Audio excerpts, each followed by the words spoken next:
My name is Liora Wynn, 31 years old. I clutch the gift bags tighter as I walk up the cracked concrete path to my parents' house, the warm spring air carrying the twin scents of my father's cigarettes and my mother's potted geraniums. The porch light buzzes with a moth trapped in its halo, thudding against glass like a warning I'm pretending not to hear. I've been gone 3 months, long enough for the dust to gather on our silences, short enough for me to still think a few carefully chosen presents might bridge a canyon I can't see the bottom of. The storm door groans as I step in. "Look who finally remembered where she came from," Dad calls from the recliner without turning his head.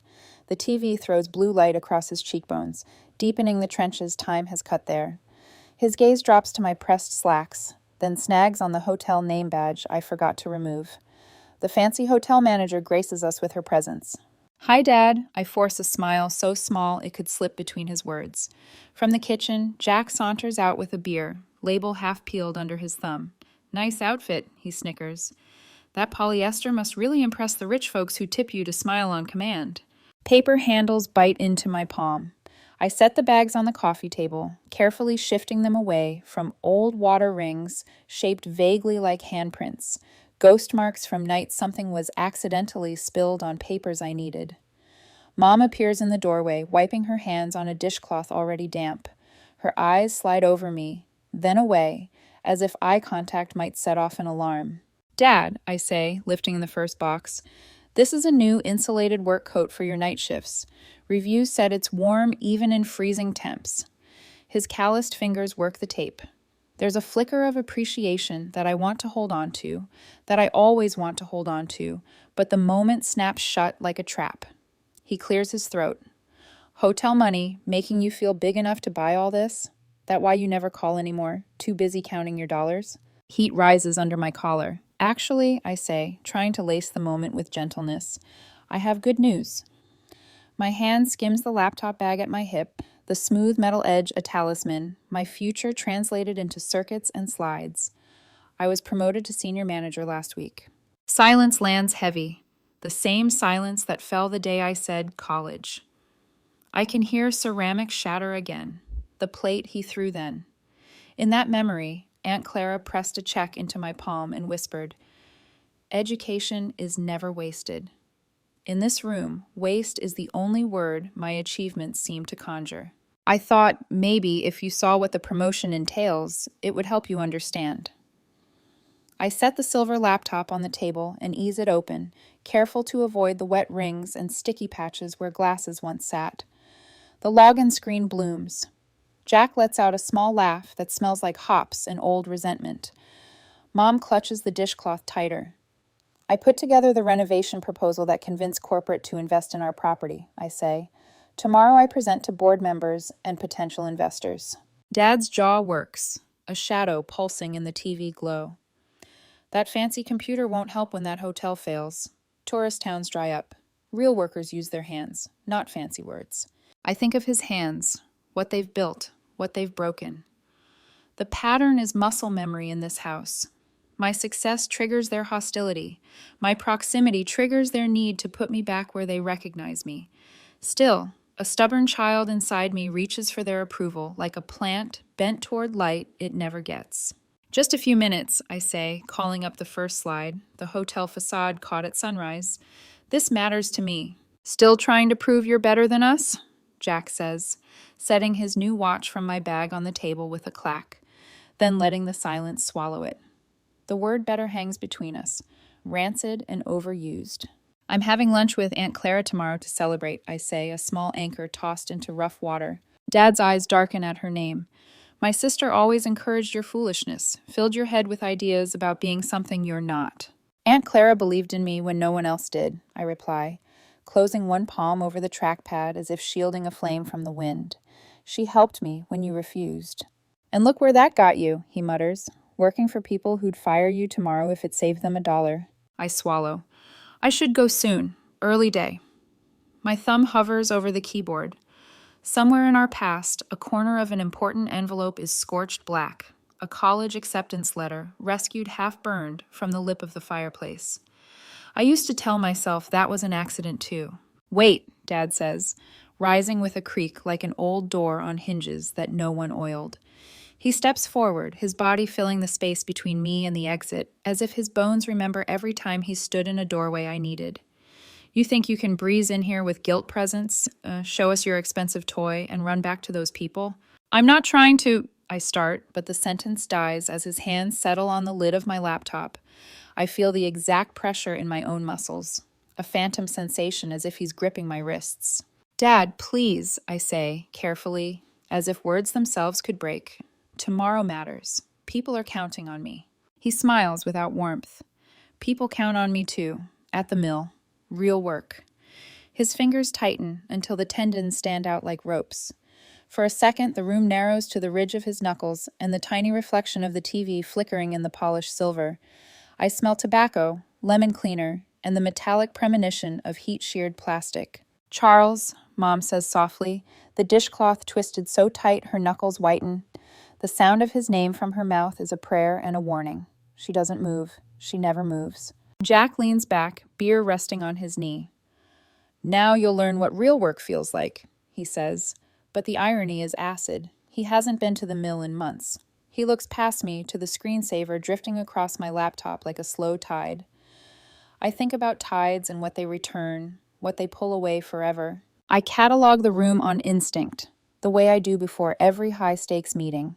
Exit points, witnesses, fragile things. The ceramic cookware set I brought for Mom sits unopened, a gleam of promise she refuses to unwrap. On the bookshelf, a framed photo of Dad at 25, jaw proud, helmet under his arm, tilts a little. A crack runs across its glass, a hairline fracture that lines up eerily with the scar near his temple. Patterns everywhere if you train your eye to find them. A moth hits the porch light again. Thud, thud, thud, like a heartbeat you can hear through a wall. I remember the night someone accidentally soaked my textbooks in the tub, the screw that mysteriously vanished from my laptop hinge before a midterm, the lost mailbox key. I remember putting lids on every cup in my apartment, backing up every file twice, learning to give fragile things wide berths in rooms that pretend to love you. Dad, I say, and my voice is different now, iron-cooled into shape. If you break it, I will document everything, and I will still present. This is not going to stop me. He blinks, surprised by the line I've drawn on the floor where it always looked invisible. The TV cuts to a commercial about a community job fair. The volume dips, leaving the room weirdly quiet. In the quiet, I hear another sound. The cooling tick of metal from the oven. Or maybe it's the future, shrinking and expanding inside the aluminum shell under his hands. You need to know your place, he says, each word measured like steel lengths laid end to end. His right hand slides to the hinge, the most vulnerable point, and I have a bright, precise thought. I will take pictures. I will call it. I will call Aunt Clara. I will not beg. Charles, Mom says again, softer, and when I glance at her, I catch something I've never seen in her eyes. Not pity, not malice. Fear. Not of me, not of him, but of something older than both of us, a pattern with its own gravity. She presses the dishcloth to her mouth. The TV blue makes her look underwater. Jack's beer tips, a lazy tilt, one drop sliding toward the rim, bloating at the edge like a decision about to fall. I breathe in through my nose, count to 4, breathe out to 6, the way my therapist taught hotel staff during crisis drills. The laptop screensaver shifts again. A single white square crossing a black field.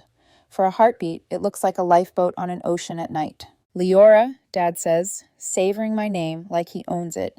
Enough fairy tales. His shoulders square. The moth hits the light. The dishcloth squeaks under Mom's grip. Somewhere outside, a car passes, bass thudding like a second heart in the street. My own pulse steadies into a cold drum. His muscles tense. The world narrows to hinge, hand, breath. And then he lifts. The sound that follows is not just noise, it's rupture. Metal against wood, glass against carpet, plastic giving way like bone. My laptop smashes to the floor in a single brutal arc, and the crack echoes through the room with the same force as a door slammed on a childhood dream. For a second, no one moves.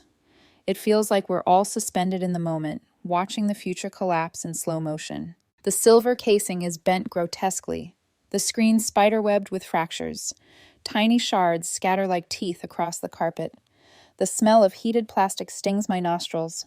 My knees fold before I know I've moved, and I'm crouched over the wreckage as if by gathering the pieces quickly enough I could stitch my life back together. My presentation, I whisper, but the words fall flat against the worn carpet fibers. Jack exhales a low whistle, the kind people give when they see a car accident they're not part of. He leans forward, elbows on his knees, smirking. Now you'll learn what real work feels like.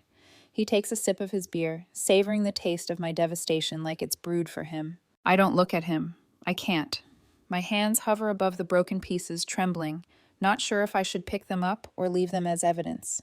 A memory surfaces. 17 years old, the night I came home to find my college application torn neatly in half, edges aligned on the kitchen table like some grim art project. The excuse had been an accident, but I remember the look in Dad's eyes as he handed me the pieces. It was the same look he wears now. How could you? My voice is steadier than I expect. That had my entire project on it. Tomorrow's presentation. Hotels come and go, Dad interrupts, towering above me, unmoved. Family is forever. Family, I echo, looking up at him. His silhouette looms, shoulders broad, face shadowed by TV light. Family sabotages my work? Family smashes what I build? His jaw tightens. You've always thought you were better than us. With your pressed clothes and your big words, this was the only way to show you. Real work is what keeps the lights on. And what do you call what I do? I ask, rising slowly, broken fragments in my hands. What do you call nights without sleep, the hours I've poured into this job? Do you think investors just hand out millions for nothing? Do you think... He cuts me off with a laugh, sudden and sharp, but his eyes flash with something else. Fear. The mill. The layoffs he pretends not to talk about. I see the truth tucked inside his anger, the terror of becoming obsolete. He needs me to fail, because if I succeed, it proves his sacrifices. His years of steel and smoke may not be the only way forward. I stand tall, holding the largest piece of the screen in one hand like a broken mirror. My reflection fractures into a dozen versions of myself, child, student, manager, daughter, all staring back. I slip my phone from my pocket. The shutter clicks. Once, twice, again. I capture the evidence from every angle, each photo a nail in the coffin of denial. Dad frowns, confusion cutting through his rage. What are you doing? Documenting, I say flatly. You've done this before. The textbooks drowned in the bathtub. The missing car keys the morning of my first job. The burnt envelope. My voice sharpens. But this time, I'm making sure the story doesn't get rewritten. His expression falters, just for a moment.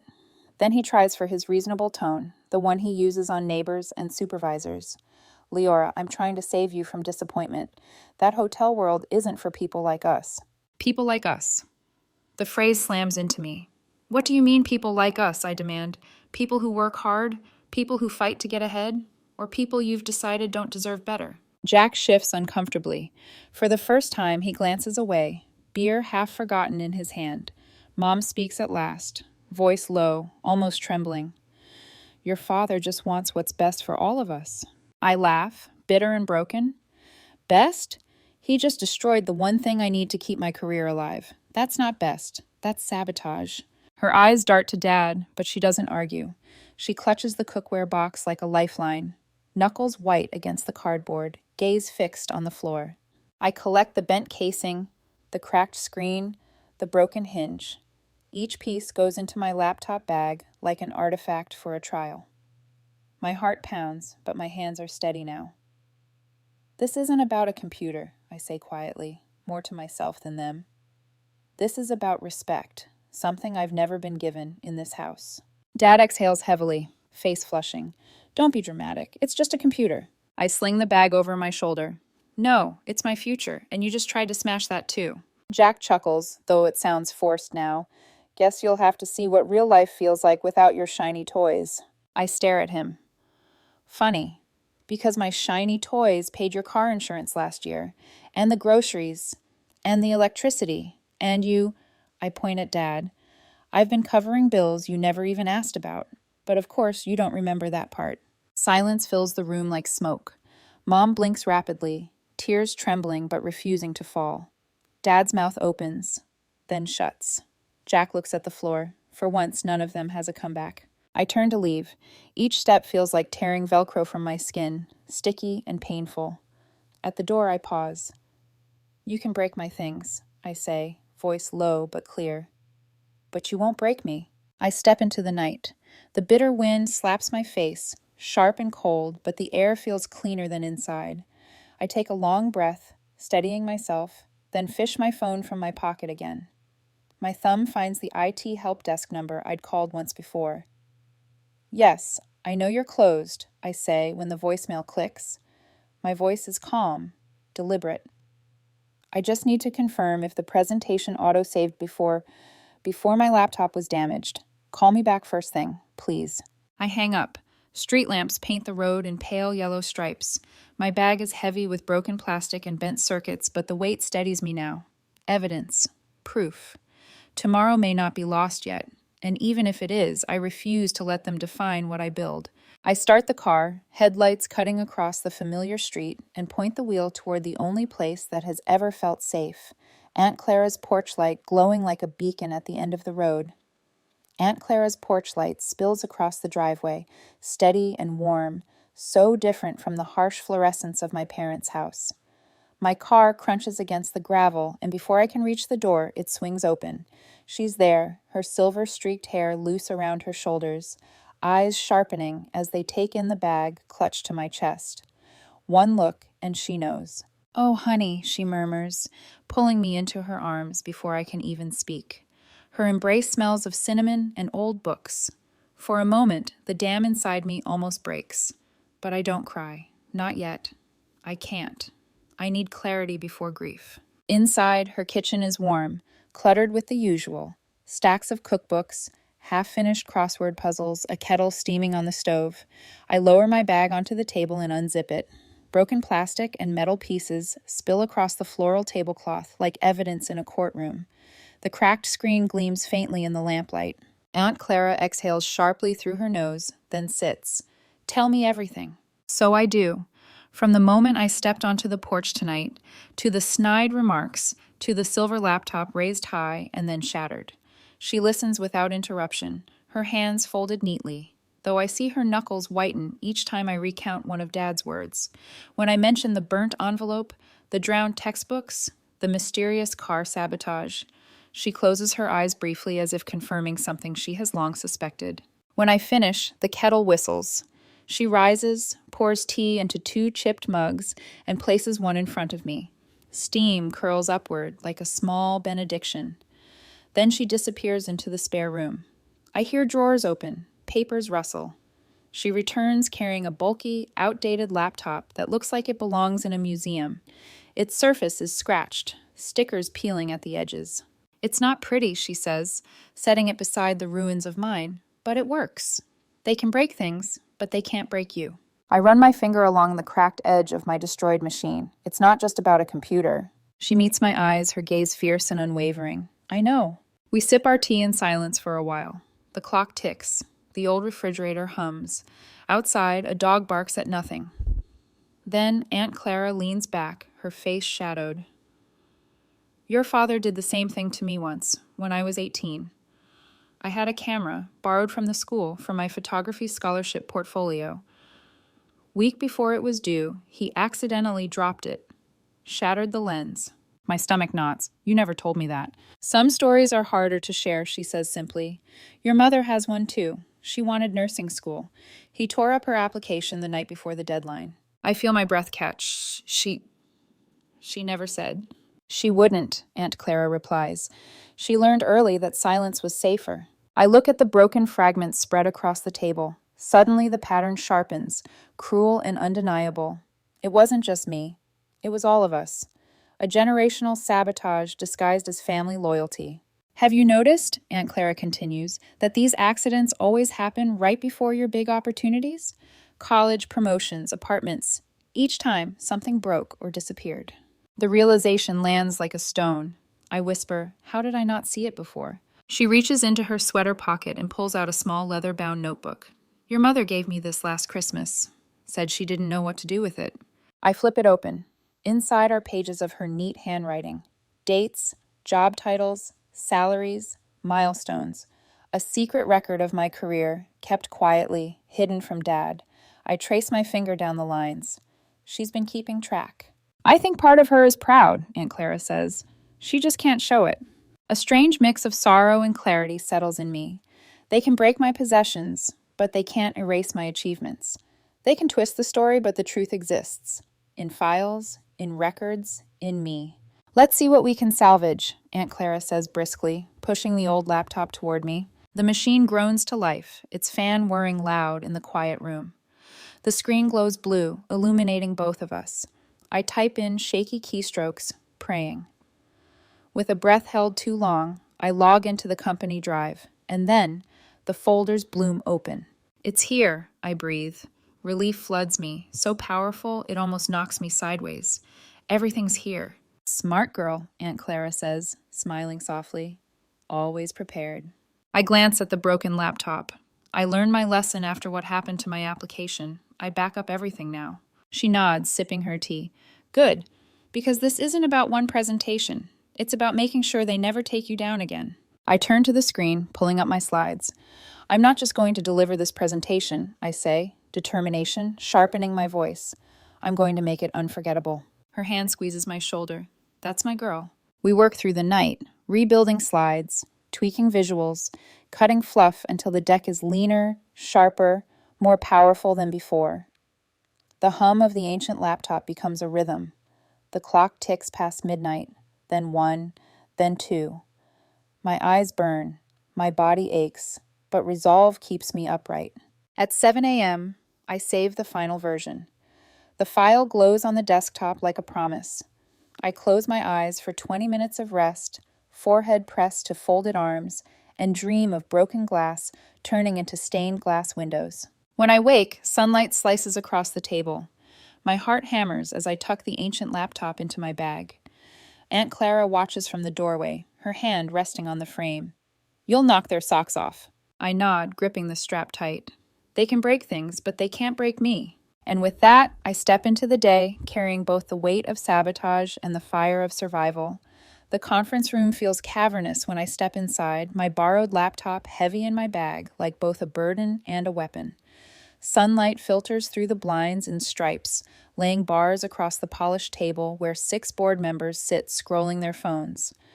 The air hums with the faint buzz of the projector, waiting for me. Every instinct screams that I should apologize for the battered machine I'm about to place before them, but instead I set it down with deliberate care. Its scratched surface looks almost defiant. I smooth my blazer, lift my chin, and meet their gazes. Sometimes obstacles appear right before opportunities, I say clearly. How we handle them defines us. The words come out steady, as if my voice has trained itself to be unshakable. I plug in the cords Aunt Clara dug out of her attic drawer, praying they still work. For a heartbeat, the screen stays black and my stomach clenches. Then, mercifully, the first slide appears, crisp and professional, despite the humble machine that carries it. This hotel stands at a crossroads, I begin, clicking forward. We can treat budget constraints as limitations, or as invitations to innovate. The room shifts almost immediately. Brows lift, eyes sharpen, skepticism loosens into curiosity. I guide them through each slide. Renovation proposals that trade uniformity for uniqueness, cost-cutting, reframed as character building. The old laptop hums like a second heartbeat. My pulse steadies with each word. Every point I make feels like a stone placed into a wall I'm building, one they can't knock down. Midway through, a cable flickers loose and the screen goes black. A collective inhale hisses around the table. I don't flinch. Calmly, I crouch, reconnect the cord, and rise with a small smile. Adaptability is key, I say. The board chuckles lightly, tension broken. I carry on. For 20 minutes, I stand at the head of the table and rewrite the story of our hotel. I frame it not as a failing relic, but as a survivor with character. I speak not just of numbers, but of vision. I show them why this investment isn't just safe, it's necessary. When I finish, silence falls. The director closes his leather portfolio with a sharp snap. He leans back, considering. I've been undecided about increasing departmental budgets, he says slowly. Not anymore. Your team gets the first allocation. Applause doesn't erupt. This isn't that kind of crowd, but the nods, the murmurs, the approving glances carry more weight than thunder. My chest tightens, not with fear this time, but with something dangerously close to pride. My phone vibrates in my pocket. A cascade of texts lights up the screen, my parents' numbers flashing again and again. I press the side button, silencing it without looking. I've learned that not every call deserves an answer. As the board files out, Regina from accounting lingers. "I don't know how you stayed so calm with that relic," she says, nodding at the laptop. I'd have been shaking. I smile, and for the first time it reaches my eyes. It's just a tool. The ideas are what matter. In the lobby afterward, staff cluster in quiet knots. Word of the board's approval has spread faster than wildfire. The front desk manager gives me a thumbs up. The maintenance supervisor, who rarely speaks to anyone, nods solemnly. Their recognition, subtle but sincere, feels like sunlight on skin I didn't realize had been kept in shadow. The hotel director catches up to me near the elevators. "Impressive work, Liora, especially under those circumstances." His gaze flicks to the scuffed laptop bag slung at my side. "If you need an advance on your bonus for a new computer, say the word. We invest in people who invest in themselves." His words lodge deep. Invest in people who invest in themselves. They echo with weight, like foreshadowing written in stone. Before I can reply, I spot Aunt Clara waiting near the entrance, clutching a bouquet of daisies. Her eyes brighten when she sees me.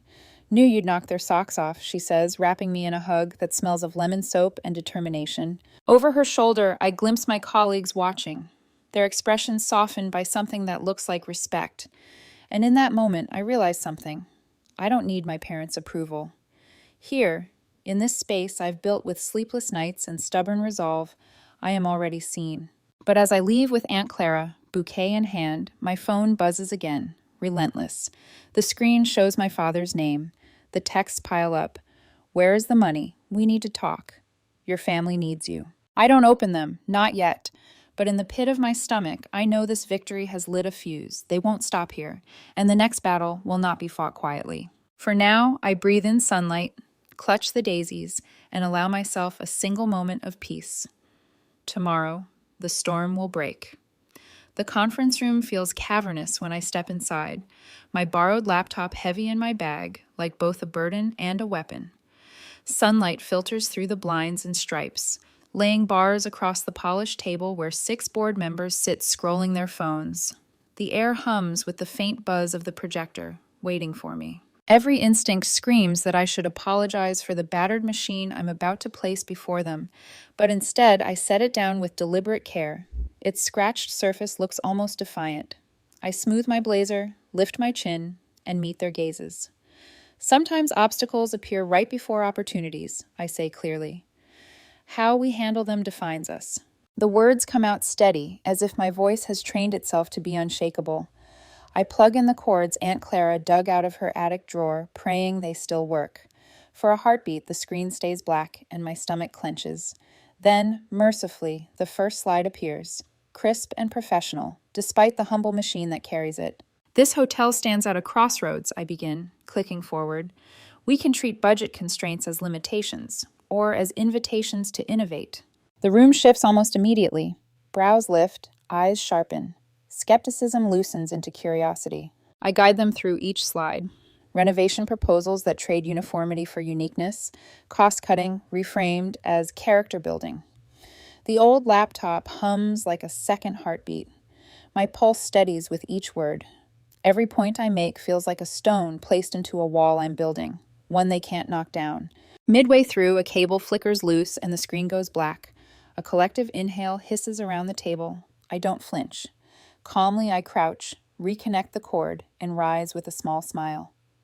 "Adaptability is key," I say. The board chuckles lightly, tension broken. I carry on. For 20 minutes, I stand at the head of the table and rewrite the story of our hotel. I frame it not as a failing relic, but as a survivor with character. I speak not just of numbers, but of vision.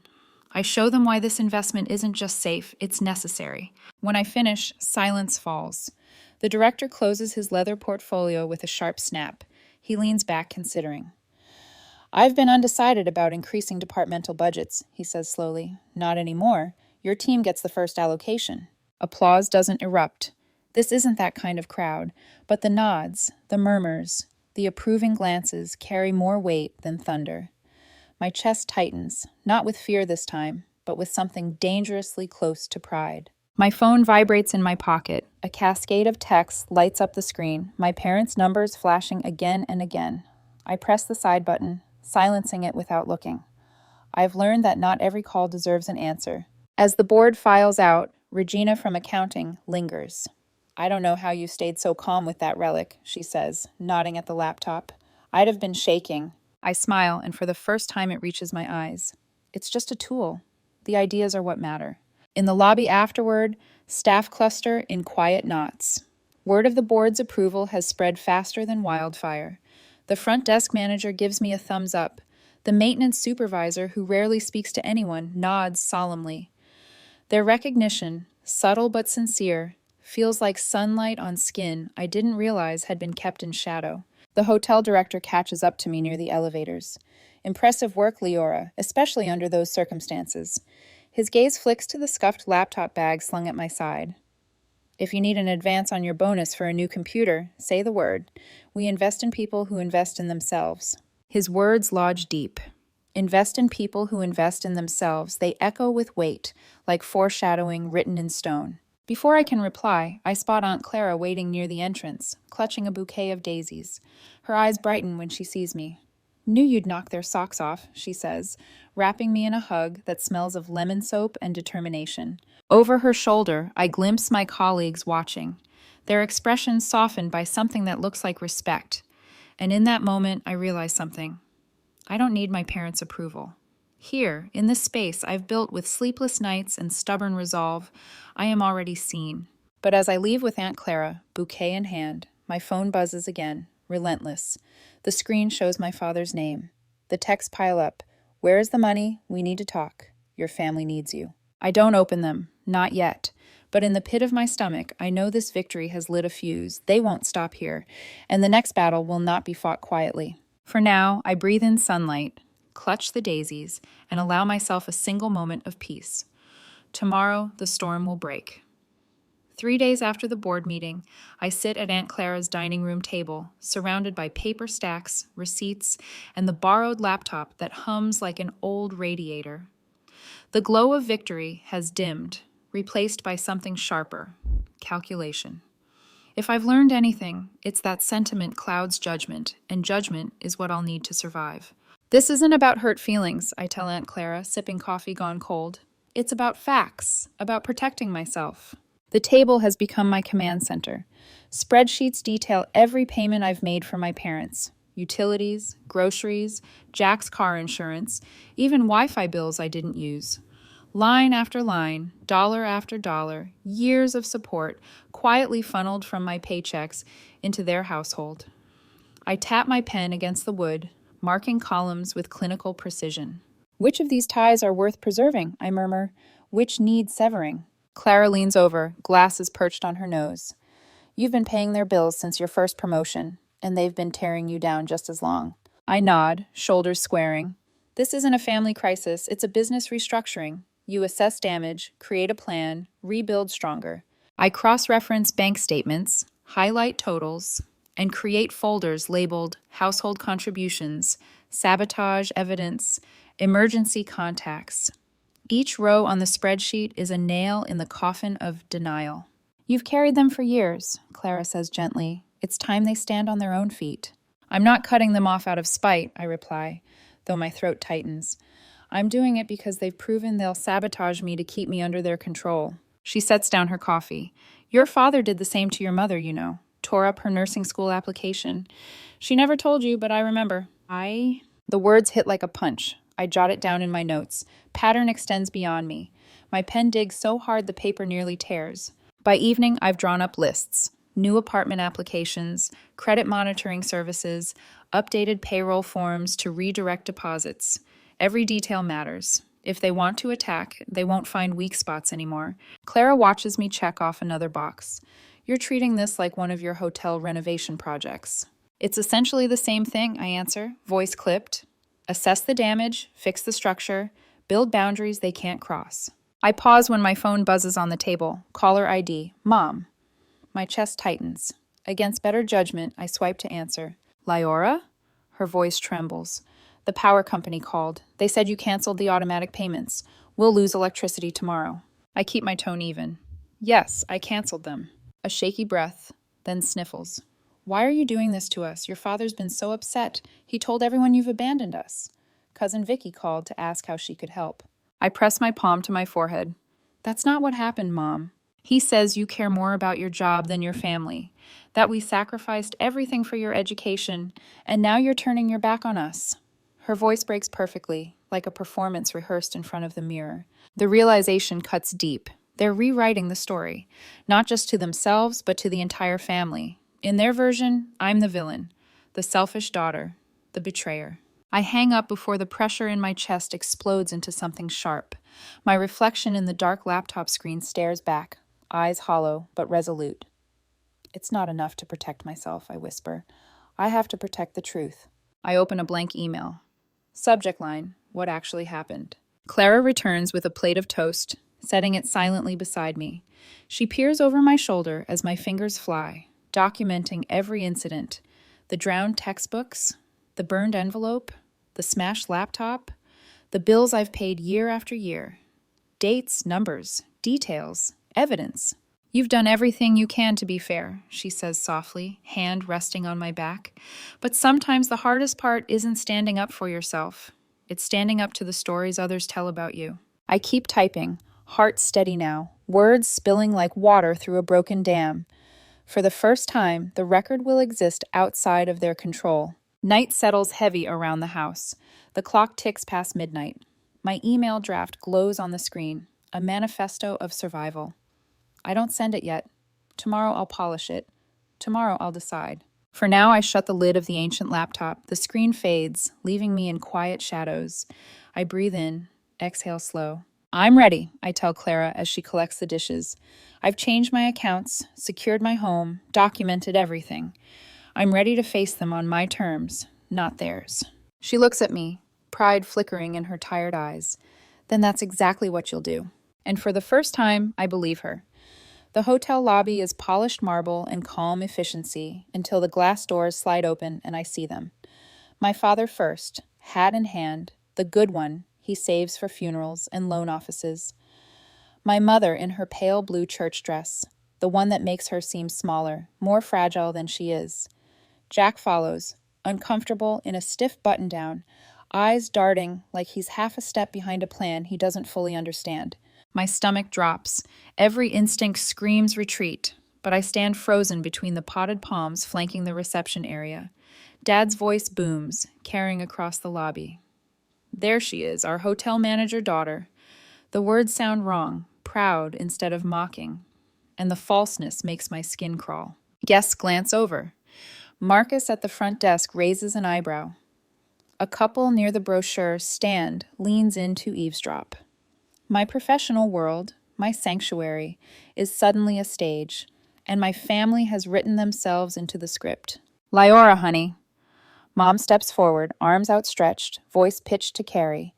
We've been trying to reach you. I force my face into the neutral calm. I'm in the middle of my shift. Did you need something urgent? Dad sweeps an arm around Mom's shoulders, smiling at the small audience. Is that any way to greet your folks? We just wanted to invite you to Thanksgiving. The whole family's coming. Uncle Jim, Aunt Denise, even the cousins from Buffalo. It's a trap. If I refuse here, I'll look cold. If I accept, I surrender the boundaries I've fought for. And then, as if the script wasn't already poisoned, I hear my director's voice. Mr. Miller. Daniel approaches, hand extended. I recognize you from photos in Leora's office. Wonderful to finally meet you. My father's transformation is instant. Shoulders back, handshake firm, smile smooth. The pleasure's all mine. Just wanted to see where my daughter works her magic. I want the floor to open. Daniel beams, unaware of the power play unfolding. Casey's been instrumental in our renovations. The board was impressed.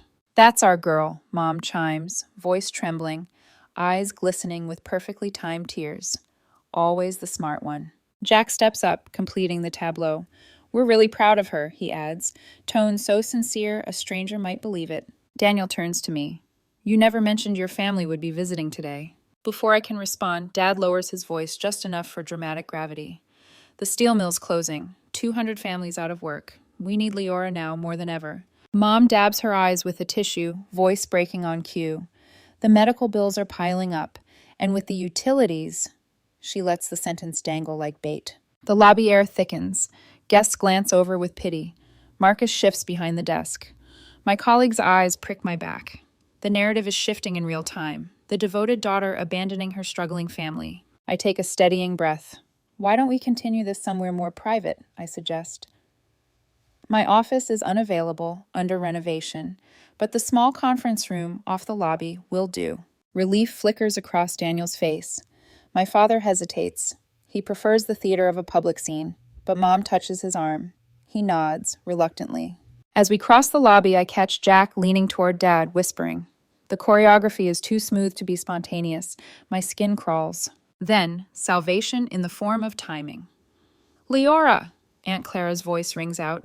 She strides through the sliding doors, holding a paper bag. You forgot your lunch again. Honestly, you'd forget your head if it weren't attached. Our signal. We'd rehearsed this possibility. If she ever spotted their car in the lot, she'd arrive with a forgotten lunch. Her eyes find mine, her nod almost imperceptible. She takes her place at my side, protective as a soldier. Mom's smile falters. Hey, Clara, what a surprise. Monica. Clara's voice is honey with steel underneath. Charles. Jack. Daniel observes, his smile thinning as pieces begin to click. I seize the moment, pulling out my phone. Mr. Peterson, could I show you something before we sit down? While my family exchanges brittle pleasantries with Clara, I swipe open my photo gallery. Images of the smashed laptop glow on the screen. Bent casing, shattered glass, fragments scattered across carpet. This is what I've been dealing with, I whisper. This is why I needed to borrow equipment for the presentation. Daniel's eyes sharpen as he scrolls. Confusion hardens into understanding, then into something colder, controlled anger.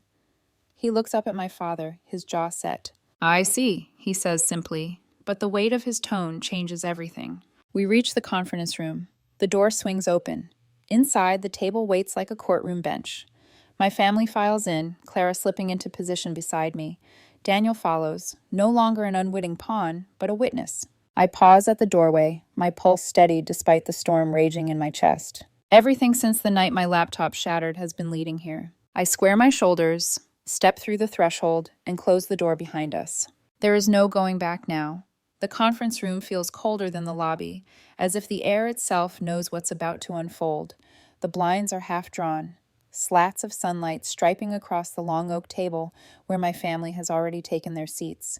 My father stands at the head, like it's his rightful throne. Jack leans against the window, arms crossed, gaze fixed on anything but me. Mom sits with her purse in her lap, fingers twisting the strap as though rehearsing grief. Daniel, my director, settles into a chair near the end. He folds his hands, expression unreadable, but I see the way his eyes flick between me and the photos he just saw on my phone. Clara slides into the chair beside mine, her hand brushing mine under the table, steadying me. We're just worried about Liora, Dad begins, his voice pitched in that careful register he uses for church potlucks and union meetings. The mill's shutting down after 40 years. Family's left with nothing. At times like these, family needs to stick together. He says it with paternal concern, but I can hear the iron underneath. It's not a plea, it's a demand. Daniel nods politely, though his gaze keeps darting back to me. I understand the concern, he says, but I'm confused why this required interrupting work hours. My father leans forward, elbows on the table, palms spread like a man laying out a blueprint. Our daughter has stopped answering our calls. She's even canceled our utilities without warning. We're worried she's under too much pressure with this new promotion.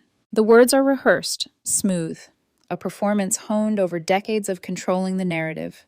A month ago, I might have withered under it, rushing to explain, to soothe, but not today. Daniel tilts his head. Perhaps we should hear from Liora. All eyes turn to me. My throat tightens, but Clara's hand finds mine, squeezes once. I straighten my spine, reach for the folder in front of me, and open it with deliberate care. These, I begin, sliding the first set of papers across the table, are photos of my laptop, smashed, the night before a critical presentation. The glossy images pass under fluorescent light, the shattered screen, the twisted casing, shards littering the carpet.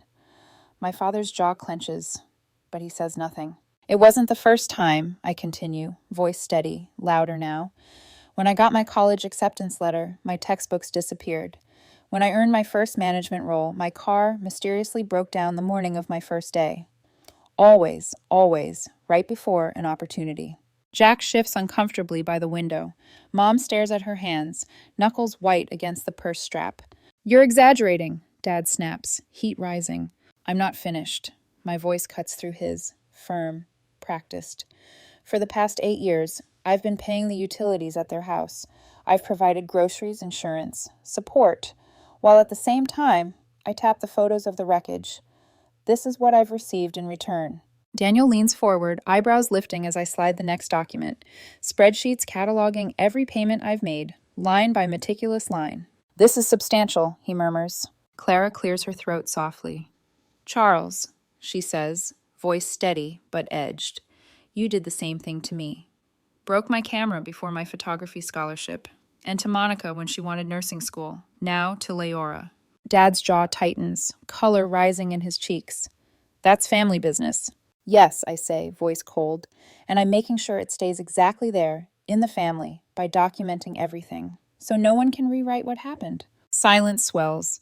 Jack finally turns from the window, his face pale, as if he never believed it would come to this. Proof, exposure, consequence. Mom's eyes meet mine for the first time. Her lips tremble, and tears slide down her cheeks. Not the stage kind from the lobby, but raw, unplanned. She whispers, I'm sorry. Barely audible, maybe only to me. Daniel clears his throat. Mr. Miller, are you aware that destroying someone else's property is a crime? We could pursue charges for the laptop incident alone. My father's face drains.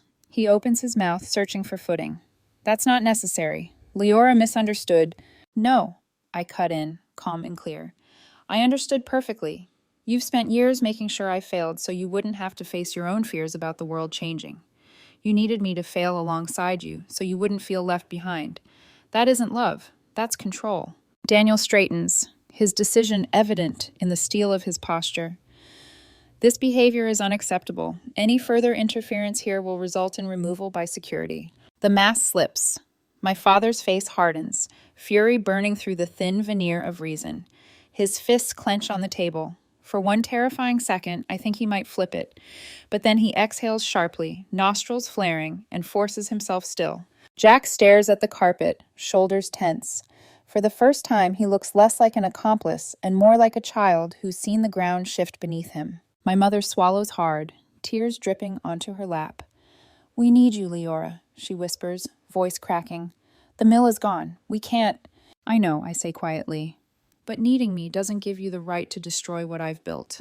Daniel stands, signaling the meeting is over. That's enough. Please leave the premises. My father pushes back his chair, movements rigid.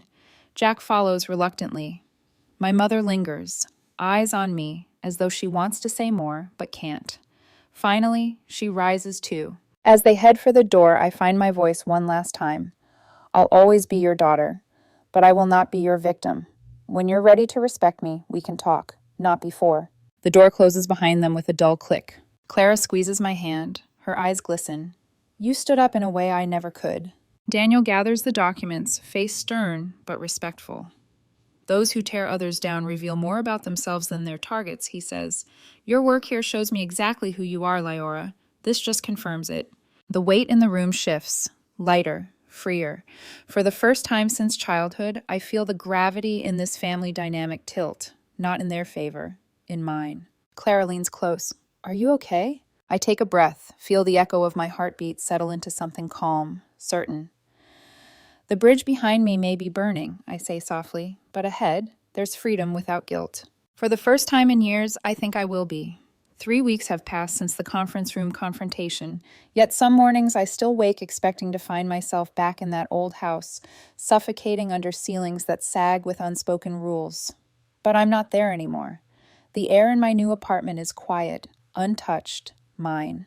On my desk sits a certificate embossed in gold, Employee of the Quarter. My director slid it across her polished desk with a smile that felt different than any I'd seen from my parents. The board was particularly impressed with how you handled everything, she told me. Not many people could deliver a flawless presentation after a family crisis, let alone manage the confrontation with such composure. Her words lingered long after I left her office.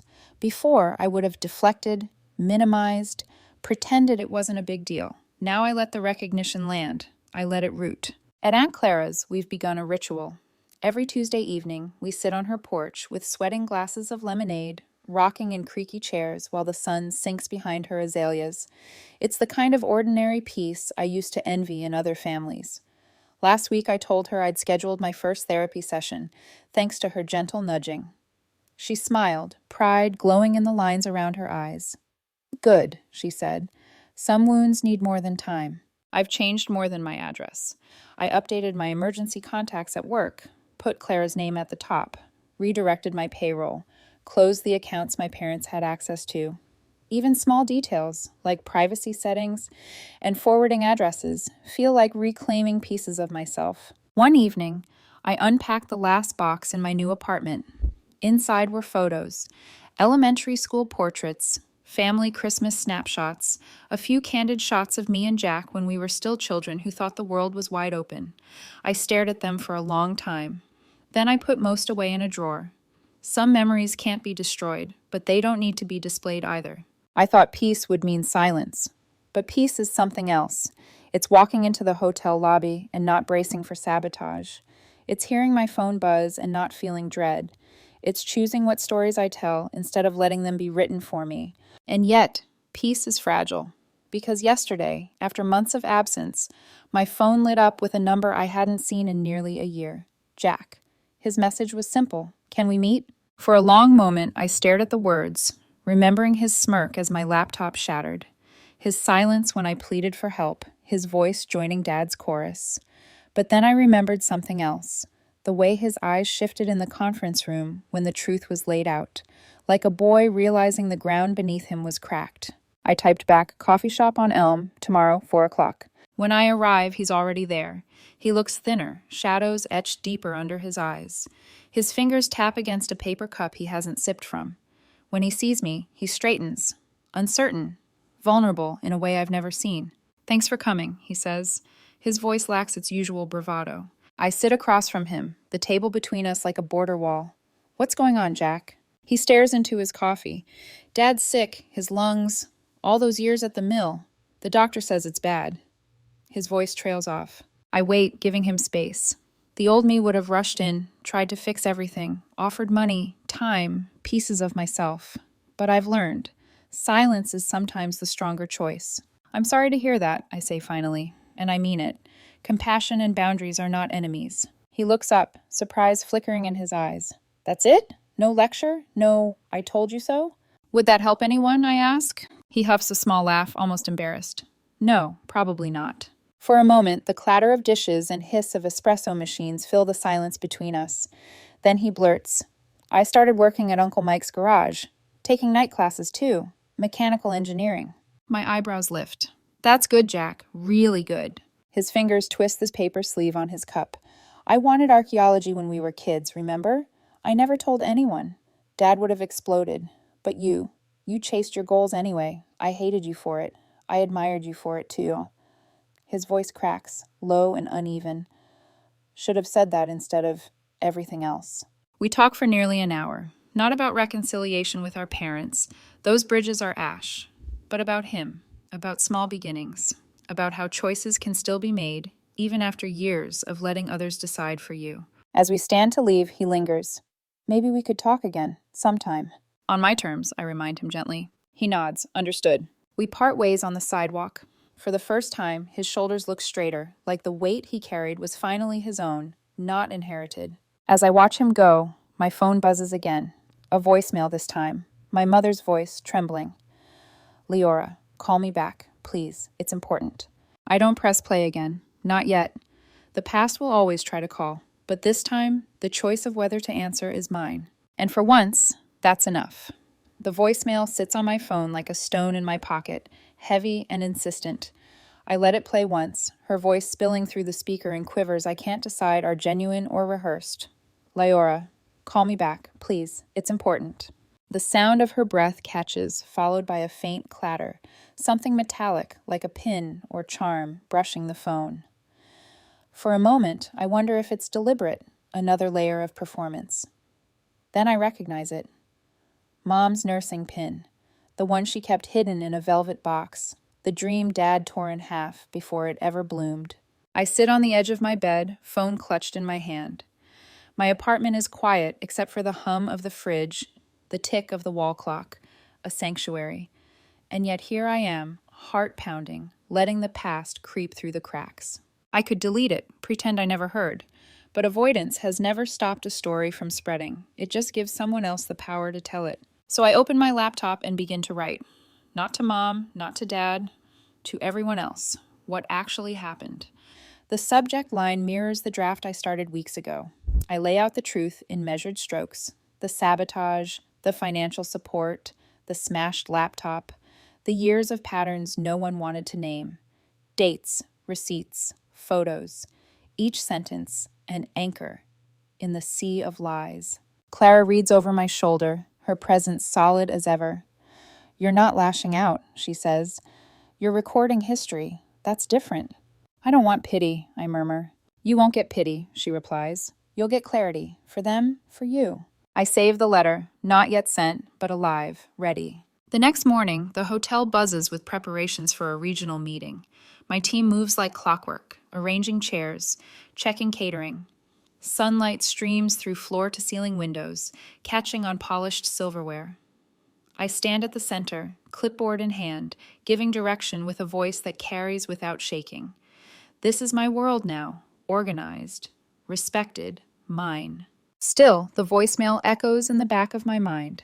Forgiveness versus protection. Chains versus choices.